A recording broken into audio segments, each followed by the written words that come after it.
வணக்கம் நண்பா. நீங்க பார்த்துட்டு இருக்கிறது silver screen Vijay bro YouTube channel. இந்த வீடியோல நம்ம என்ன டிஸ்கஸ் பண்ண போறோம்னு பார்த்தீங்கன்னா, நம்ம தக்லீஃப் படத்தோட ட்ரெய்லர் வந்து இன்னைக்கு 5 மணிக்கு ரிலீஸ் பண்ண போறாங்க. இந்த ட்ரெய்லருக்கு எக்ஸ்பெக்டேஷன் எவ்வளோ இருக்கு? இந்த ட்ரெய்லர் வந்து என்ன மாரி சம்பவம் பண்ண போகுதுன்னு சொல்லிட்டு இந்த வீடியோல நம்ம டீட்டெயிலா டிஸ்கஸ் பண்ணுவோம். அதுக்கு முன்னாடி நீங்க இந்த சேனலுக்கு புதுசா இருந்தா இந்த சேனலை சப்ஸ்கிரைப் பண்ணி பெல் ஐகானை கிளிக் பண்ணி வச்சுக்கோங்க. வாங்க நம்ம வீடியோக்குள்ள போலாம். நம்ம தக்லீஃப் வந்து நம்ம மணிரத்னம் டைரக்ஷன்ல நம்மளோட கமலஹாசன் சாரும், நம்மளோட சிலம்பரசன் சாரும் வந்து லீட் ரோல்ல ப்ளே பண்ணியிருக்காங்க. இந்த படத்துல வந்து நம்ம ஏ.ஆர். ரகுமான் அவர்கள் வந்து மியூசிக் பண்ணியிருக்காங்க.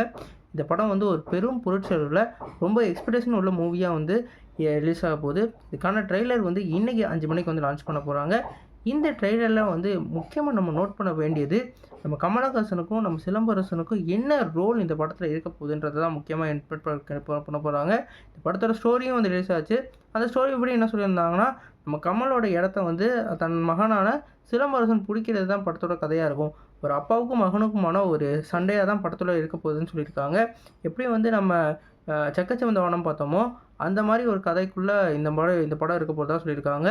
செக்கச்சிவந்த படத்தோட மெயின் ஸ்டோரி என்னன்னு பார்த்தீங்கன்னா, அவரோட இடத்த வந்து யாரு அந்த பையன்கள்ல அடைய போறா?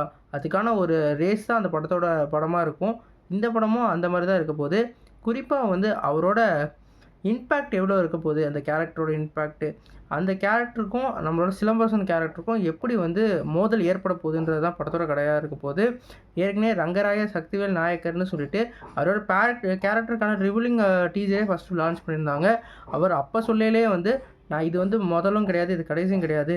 எத்தனையோ போராட்டத்தலாம் நம்ம பார்த்துருக்கோம்." அப்படின்னு சொல்லிட்டு அவர் வந்து அடிக்கிற மாரி காமிப்பாங்க. அதுதான் தக்ஸ்ன்னு என்ன சொல்லுவாங்க அப்படின்னு சொல்லி ஒரு ஸ்டேட்மெண்ட்டையும் குடுத்திருப்பாரு. அந்த அளவுக்கு ஒரு கேங்ஸ்டரா இருந்தவரு, எதுக்கு திருப்பி வந்து அமைதியா இருக்காரு? திருப்பி எப்படி ஒரு கம்பேக் குடுப்பாரு? அப்படின்றது கதையெல்லாம் வந்து நம்ம மணிரத்னம் அவரோட ஸ்க்ரீன் பிளேல வேற லெவல்ல குடுக்க போறாரு. குறிப்பா இந்த படத்துல வந்து நம்ம த்ரிஷா அவர்கள் முக்கியமான கதாபாத்திரம் ப்ளே பண்றாங்க. நம்மளோட சிலம்பரசனும் த்ரிஷாவும் சேர்ந்து விண்ணை தாண்டி வருவாயான்னு ஒரு படம் குடுத்துருக்காங்க. அதுக்கப்புறம் அவங்களோட பேர் இப்ப தான் வந்து நடக்குது. அது வந்து இந்த படத்தோட ஒரு வேற லெவல் எக்ஸ்பெக்டேஷனா இருக்க போது. ஏன்னா மணிரத்னம் படத்துல வந்து ஒரு லவ் போர்ஷன் பக்காவா இருக்கும். இந்த படத்துல அவங்க 2 பேரும் காம்பினேஷன் எப்படி இருக்க போகுதுன்னு வெயிட் பண்ணி தான் பார்க்கணும். அதே மாரி நம்ம கமலஹாசனுக்கும், அபிராமிக்குமான போர்ஷனும் எப்படி இருக்க போகுதுன்னு வெயிட் பண்ணிக்கிட்டு இருக்காங்க. ஏன்னா விருமாண்டிக்கு அப்புறம் 2 பேரும் சேர்ந்து இந்த படத்துல நடிச்சிருக்காங்க. அவங்களோட போர்ஷனும் எப்படி வந்து லவ் ட்ராக்ல கொண்டு போறாங்க, கமலஹாசனை எப்படி காமிக்க போறாங்கன்னு சொல்லி எக்ஸ்பெக்டேஷன் கிளம்பியிருக்கு. இந்த ட்ரெய்லர் மூலமா இந்த படத்தோட கதை இதுதான் அப்படின்னு நம்ம வந்து கண்டிப்பா சொல்ல முடியும். அதெல்லாம் இந்த படத்தோட ட்ரெய்லரோட எக்ஸ்பெக்டேஷனா இருக்கு. ட்ரெய்லர் வந்து இன்னைக்கு 5 மணிக்கு ரிலீஸ் ஆயிரும். நம்ம மேக்ஸிமம் வந்து 6 மணிக்கு இந்த படத்தோட ட்ரெய்லரோட இம்பேக்ட்ட வந்து நம்ம சொல்லிருவோம். நீங்க அத வந்து மிஸ் பண்ணாம இருக்க இந்த சேனலை சப்ஸ்கிரைப் பண்ணி பெல் ஐகானை கிளிக் பண்ணி வச்சுக்கோங்க. இப்ப சொல்லுங்க, இந்த படத்துக்கு உங்களுக்கு என்ன எக்ஸ்பெக்டேஷன் இருக்கு? என்ன எக்ஸ்பெக்டேஷனோட இந்த ட்ரெய்லர பார்க்க போறீங்கன்னு சொல்லிட்டு கமெண்ட் பாக்ஸ்ல கமெண்ட் பண்ணுங்க. இந்த வீடியோ உங்களுக்கு சாட்டிஸ்ஃபை லைக் பண்ணுங்க. இந்த சேனலுக்கு புதுசா சப்ஸ்கிரைப் பண்ணுங்க. நன்றி.